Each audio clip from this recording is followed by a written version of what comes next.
Okay, I review a lot of microphones on this channel because they keep sending me microphones. But this one's different. This one is wireless.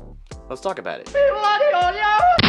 Today we'll be looking at the Comica BoomX-d D2 wireless lavalier microphone system. Without further ado, we're going to take a look inside and we're going to get one receiver, two transmitters, three output cables that you can plug from the receiver to your camera, not one but two lavalier mics, both using clips to clip to your shirt, as well as a standard windscreen on either that you can remove if you want to, and two dead cats for those especially windy days that you can just place over the windscreen that's currently on it. You also get a USB cable, which is used for charging, and it's USB-C, which is always great to see.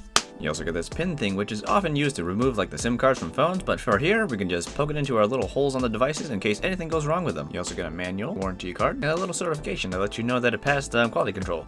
Now let's take a look at our transmitters, but let's just take a look at one because honestly, they're basically the same. Regarding the build, it's mostly made of plastic, even though this bit does look a little like metal. It's just brushed plastic, and the front seems to be glass, but I'm pretty sure it's just plastic. Off to the side, we have two buttons, one being an on and off button that functions also to mute it, as well as a pairing button to pair to your receiver. As for the top, we have an input jack for your microphone, a lock slot for the lavalier mic that comes with this set, a dedicated built-in microphone in case you don't want to plug in a lav mic, and on the left side is a charging port as well as the reset hole that I talked about earlier. And if you plug the cable into charge, you'll actually get an idea of what battery level you're currently at. And of course on the back is a little clippy thing so you can clip the thing to your shirt or pants or whatever you want to clip it to. Turning it on, it'll show you the brand name, and then it'll show you a display with information regarding the pairing status, connection status, whether it's muted or not, battery status, whether it's mic A or B, as well as a meter that shows you the current input volume of the mic. As for the receiver, it is basically made of the same materials, and this is the bit that'll be plugged into your camera. Off to the right side is a reset hole and on button, which also is used to change the settings from mono to stereo recording depending on what kind of mic you're using. Two buttons to adjust the gain at either transmitter depending on whether it's A or B.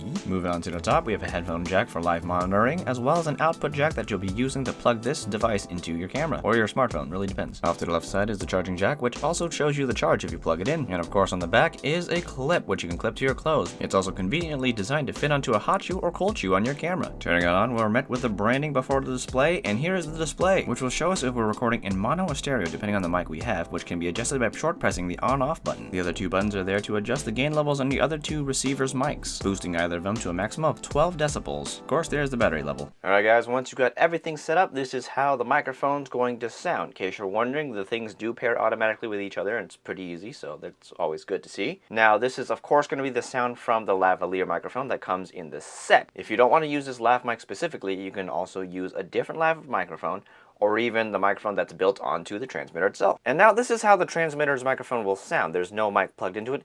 This is actually the little mic on it recording my voice right now. And it sounds pretty good, honestly. But personally, I would prefer to plug in a lav mic to it because it is a bit it's kind of big on my chest, okay? Now the working range of this microphone is said to be 50 feet. And technically speaking, because it is wireless, I can just walk away from my mic or walk away from my camera and it'll still capture my voice fairly decently.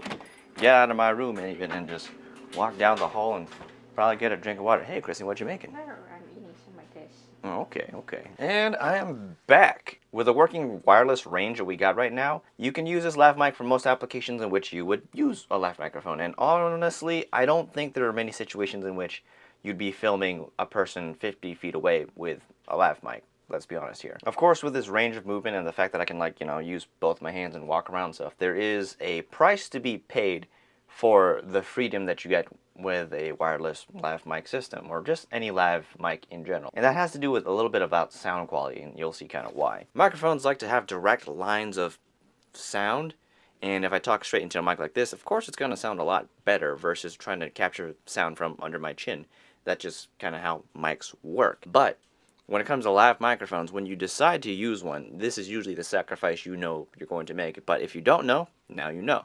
This doesn't apply to this mic. This is every single lav mic out there. But for what we got with this microphone, it's still pretty damn good. And I know there's some of you guys out there using these kind of like little lav microphone boxes as like your walk around microphone to have people talking to. So this is going to be how it sounds if I'm pointing it directly at me versus under my chin and attached to my shirt or something like that.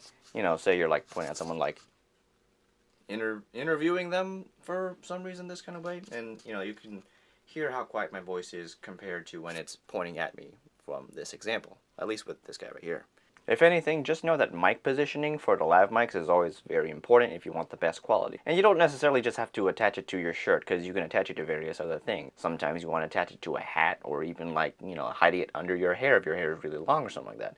There's a lot of ways you can apply it. For example, I have really long hair, which is really messed, my goodness, it has been messed up by being tied up. For example, this is how the lav mic would sound if I'm hiding it like in my hair.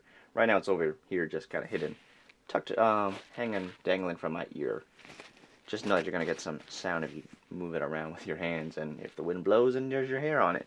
But so far, this is going to be how it sounds if you're going to try that strategy. I would put on a hat if I had one lying around, but I don't know where they all are. Battery-wise, it's been pretty good. I haven't really run out of batteries yet, and it's been several hours of me recording and then re-recording because I screwed up the first entire group of recordings. Overall, I think it's a pretty decent value considering that you get like 2 transmitters and 1 receiver, so you can do like interviews with more than just one person in case you want to. At $260, it does seem like a lot to some people, but if you went for something like the Rode Wireless Go microphone, which is around $200, it is a bit cheaper, but you're only going to get 1 transmitter and 1 receiver. Also with the Wireless Go, you can't exactly have 2 transmitters.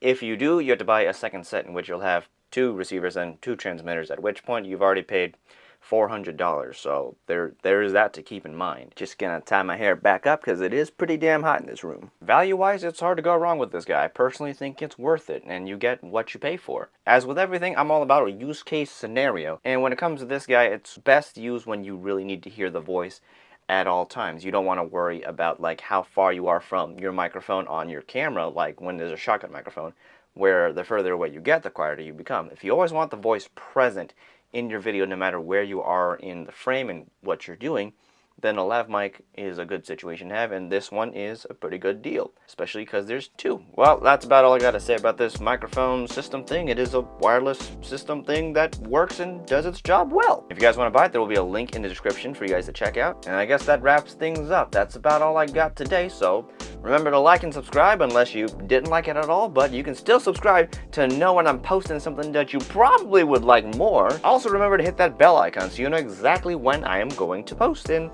when my posts come up. Well, have a good one, guys. I'll see you next time.